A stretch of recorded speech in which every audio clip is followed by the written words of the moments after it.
Assalamualaikum warahmatullahi wabarakatuh. Perkenalkan, nama saya Lu'lu Nur Rahmayani Ritonga dari Sekolah Tinggi Ilmu Kesehatan Indonesia Maju, program studi S1 Perawatan.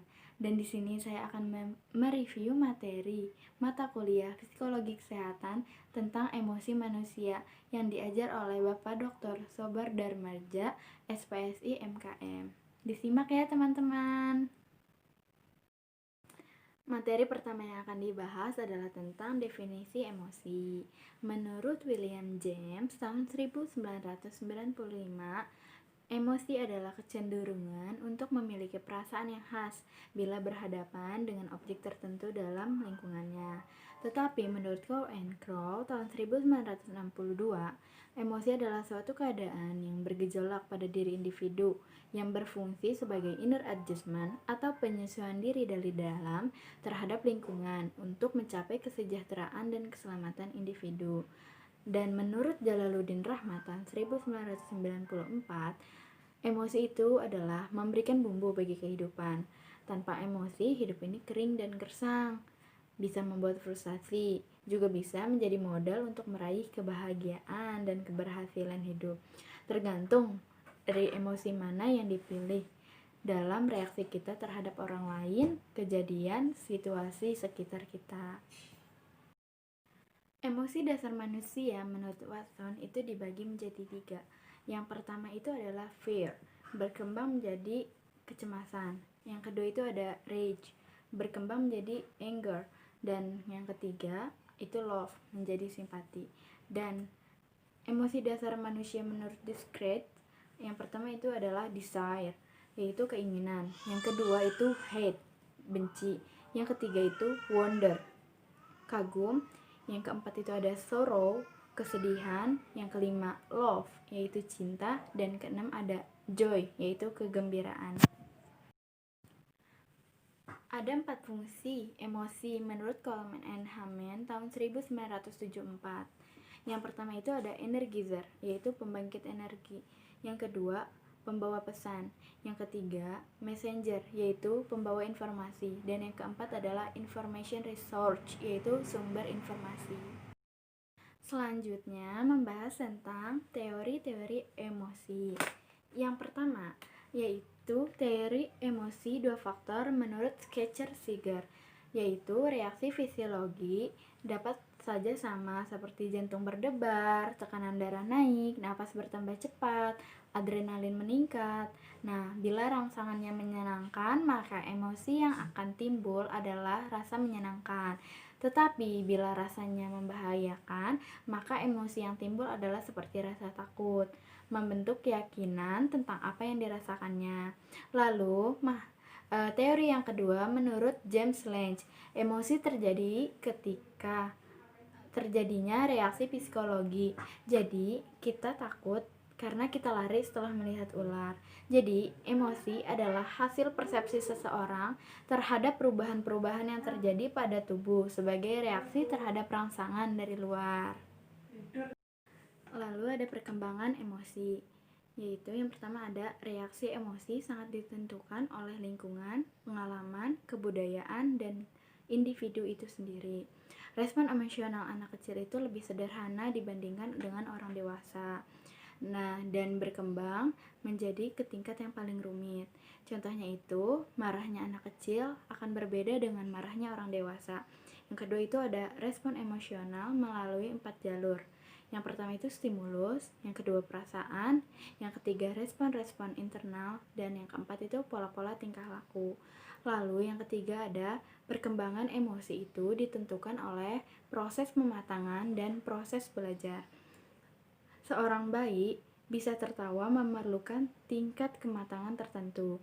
Setelah besar digunakan untuk mengekspresikan perasaan tertentu. Lalu ada gangguan emosional. Yang pertama itu ada teori lingkungan menurut Russell 1993. Penyakit mental itu disebabkan oleh berbagai kejadian yang menimbulkan terjadinya stres. Contohnya itu anak-anak menangis ketika diledek atau diolok-olok. Nah, lingkungan itu dapat berupa lingkungan fisik dan juga psikologis. Contohnya yang lingkungan fisik itu seperti pisau yang tajam dapat membuat nyeri fisik, dan kata-kata yang tajam atau menyakiti hati itu dapat menyebabkan nyeri psikologis. Tekanan emosional dapat dihilangkan jika penyebabnya ditiadakan terlebih dahulu, dan tetap teori ini mengabaikan aspek dari individunya, reaksi emosional yang kuat yang memiliki perbedaan dengan individu lain. Gangguan emosional yang kedua itu ada dari teori afektif, yaitu perasaan bawah sadar seseorang menentukan emosinya, yaitu seperti perasaan takut, cemas, senang, sedih, benci. Nah, dan perasaan tersebut itu akan dibangkitkan atau dibawa ke alam sadar dan dapat menimbulkan, misalkan kita senang, kita akan tersenyum.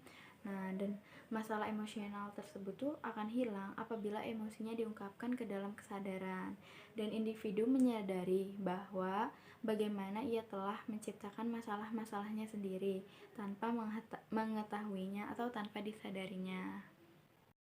Kemudian ada macam-macam emosi. Yang pertama itu ada takut. Nah, rasa takut ini mempunyai nilai positif dan nilai negatif dan sudah terbentuk saat kita masih kecil, dan bahkan orang dewasa sekalipun mempunyai masalah karena ketakutan yang dimilikinya. Dan kita dapat mencegah atau mengatasi rasa takut dengan menciptakan suasana yang kekeluargaan, memberi penghargaan, tumbuhkan kepercayaan diri dan keberanian. Kemudian ada marah. Pada anak kecil, menjatuhkan diri di lantai seperti menendang, menangis, teriak, dan lain-lain. Ini dipengaruhi oleh faktor kematangan dan belajar, diarahkan ke dalam diri atau keluar dirinya. Macam-macam emosi. Yang ketiga adalah cinta. Dari buku The Art of Loving tahun 1983, cinta itu sebagai alat untuk mengatasi keterpisahan manusia dan sebagai pemenuhan kerinduan dan kesatuan. Akan tetapi, di atas itu semua ada kebutuhan biologis. Dan teori cinta dari Sternberg itu ada 3 komponen. Yang pertama itu intimasi.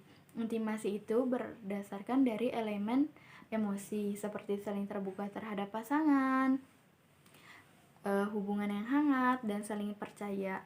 Kedua itu ada passion, yaitu dari elemen motivasi. Nah, didasari dorongan dari dalam dan mengubah rangsangan fisiologis ke keinginan seksual. Lalu ada komitmen. Komitmen ini berdasarkan dari elemen kognitif, seperti keputusan untuk mencintai dan tetap bersama dengan orang yang dicinta. Dan cenderung orang tersebut ini memilih pasangan yang seperti diri mereka. Mungkin cukup sekian materi yang saya sampaikan, kurang lebihnya mohon maaf. Wassalamualaikum warahmatullahi wabarakatuh.